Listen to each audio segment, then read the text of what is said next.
I've said it before and I'll say it again. The number one reason that students fail their Cambridge English exam, or probably any English exam for that matter, is lack of preparation. Now that may be because the student is overconfident. They have a high level and they think, well, I can understand films in English, I listen to podcasts in English, maybe they even speak in English on a daily basis at work or with their friends, and they feel that they don't need to prepare. It may be just a simple lack of time. Maybe they live very busy lives with their families and work and other commitments, and they can't find time to prepare for the exam. Or maybe it's simply procrastination. So that's delaying or postponing something that needs to be done.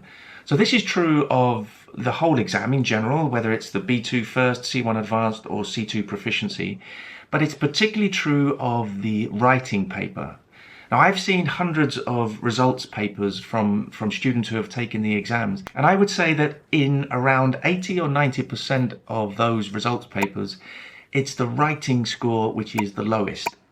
And I'm sure that's because the students haven't practiced the writing tasks. In some cases, the first time they've ever written an essay in English or a report in English or an article in English is on the day of the exam. And it's very difficult to get a high score in the writing paper if you've never practiced, because these are very tough tasks. The time is limited and you have to do a lot and include a lot of grammar and vocabulary in quite short texts. And sometimes it can mean the difference between a pass and a fail, or at least the student just not getting the result that they were really aiming for. Now, it's understandable really that a student will avoid practicing the writing tasks.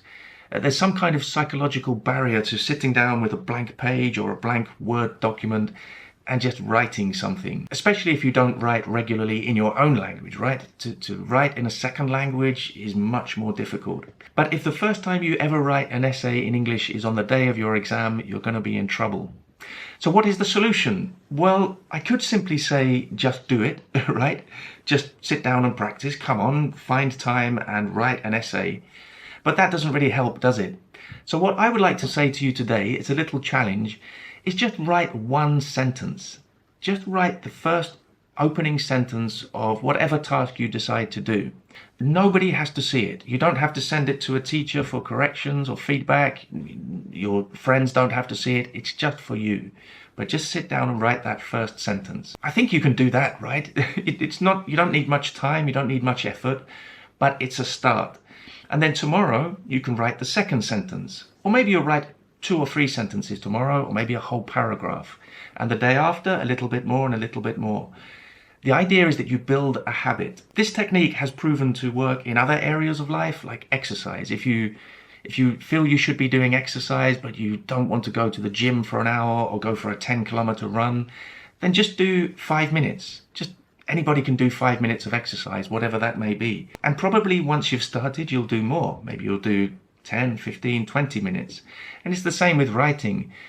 You'll write that first sentence, and once you've sat down with the paper and you've found a task, you'll probably think, well, now I'm here, I'll write a couple more sentences. But really, it's getting over that barrier of just doing it, that procrastination. So as I said, that's my little challenge for you. If you're not practicing the writing tasks now, then start. Write something. It doesn't have to be Shakespearean. It doesn't have to be perfect. Just write something and build the habit of doing something regularly, and you'll be much more confident on the day of the exam. Okay, so are you going to take up my challenge? Let me know in the comments, and I'll see you very soon for another video.